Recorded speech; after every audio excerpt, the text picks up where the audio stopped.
This past Tuesday morning, the staff of God's Love gathered for our weekly meeting, where we review the task and discuss all of the ministry tasks for the week. And as is our traditional pattern, our weekly meetings always begin with a brief devotion, centering us in the Word. This week, Pastor Dan led our devotion with a reading from a new book he is enjoying, written by pastor and theologian John Pavlovitz. The book is titled, If God is Love, Don't Be a Jerk. I agree. It's a great title. The subtitle is Finding a Faith That Makes Us Better Humans. And I continue to reflect on that throughout the week. In our gospel today, Jesus is halfway through his human journey, feeding, healing, and teaching us his way towards a faith that will make us better humans. We encounter him again in the synagogue teaching on the Sabbath, where a woman in their gathering is stricken by a spirit, pneuma asthenia, a spirit of weakness. Jesus sees, calls, sets her free with his words. A laying on of hands, her spirit immediately rises and she begins praising God. This healing miracle is as profound as it is concise.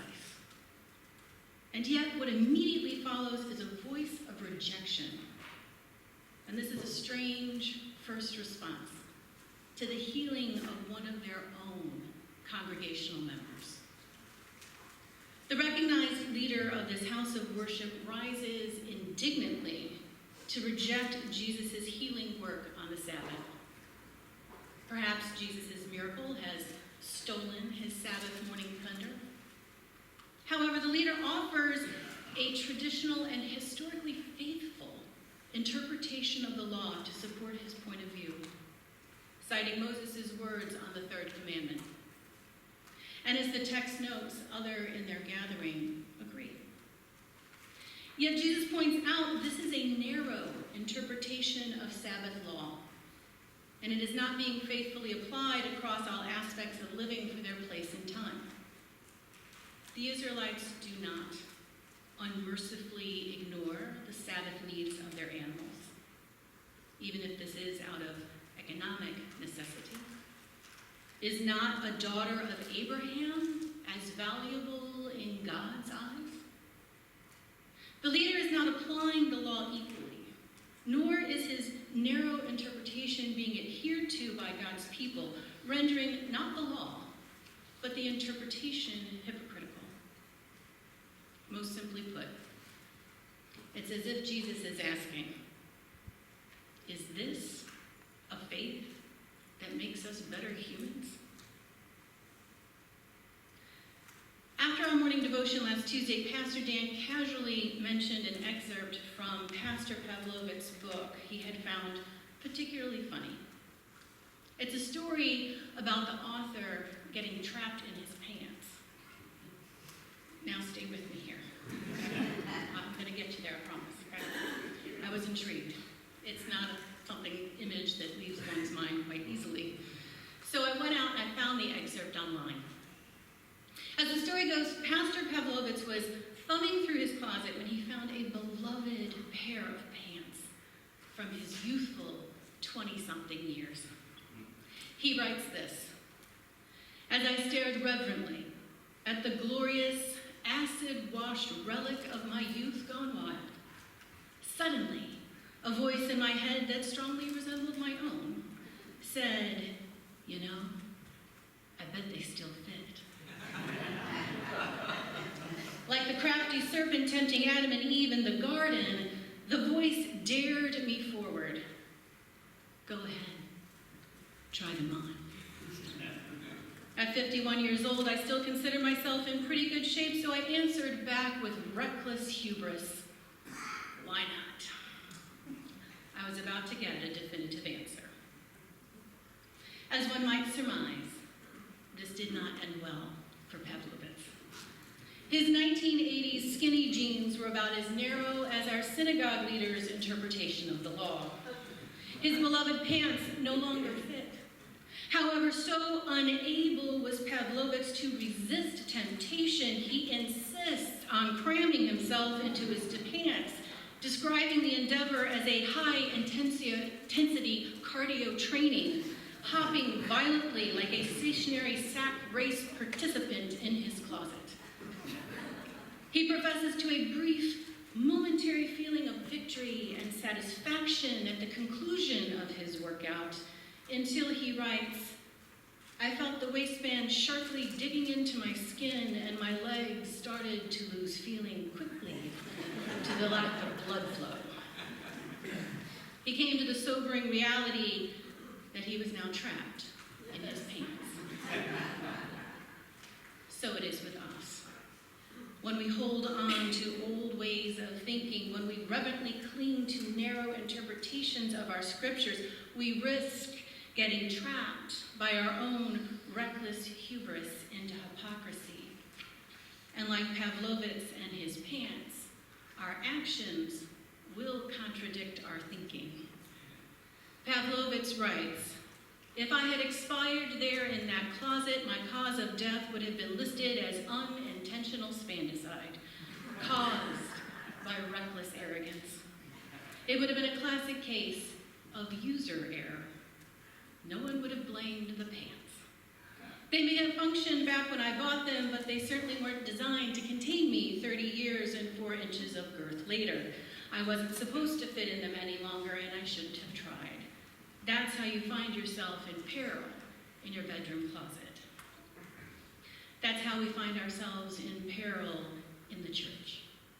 However, unlike Pavlovitz and his pants, when we, the church, arrogantly cling to old understandings that do not fit nor function within expansive mercy and grace for God's people in our place and time, it is not merely a personal dilemma played out in the privacy of our closet, but a communal one that inflicts pain on others entrapped in our narrow thinking, a narrow thinking that can cause us public humiliation. The history of the corporate church in the U.S. across all denominations, including the ELCA, attests to this.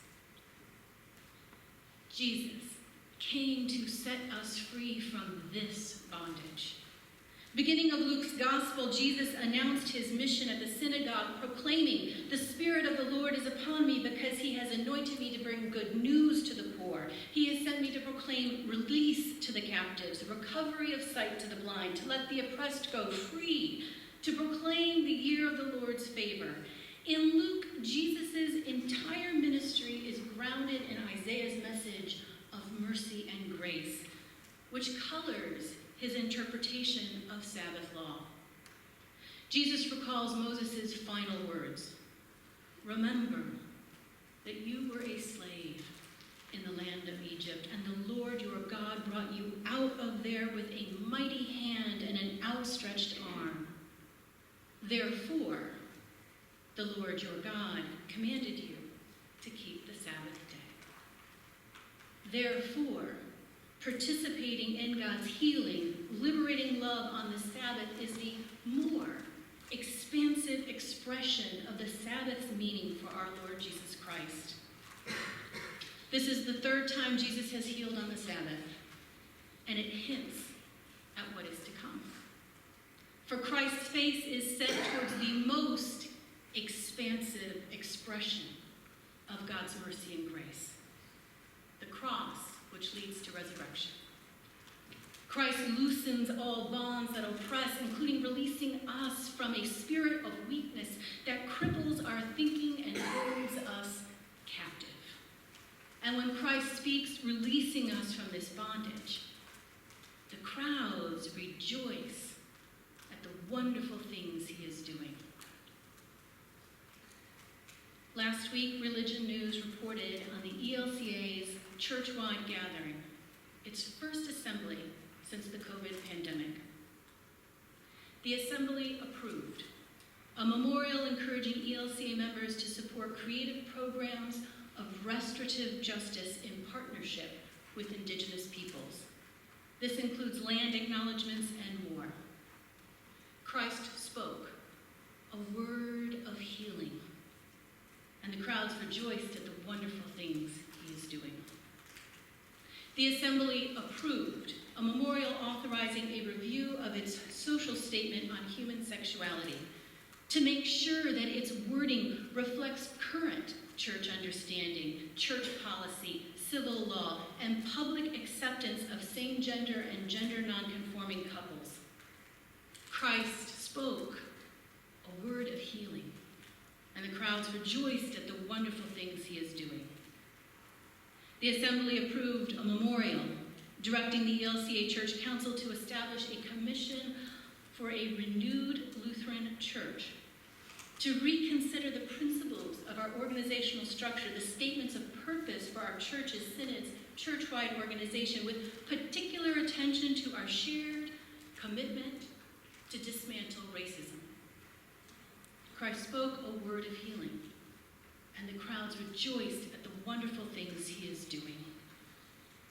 Christ speaks a word of healing, and we rejoice at the wonderful things he is doing because Christ's love expands our theological understandings into God's expansive mercy and grace.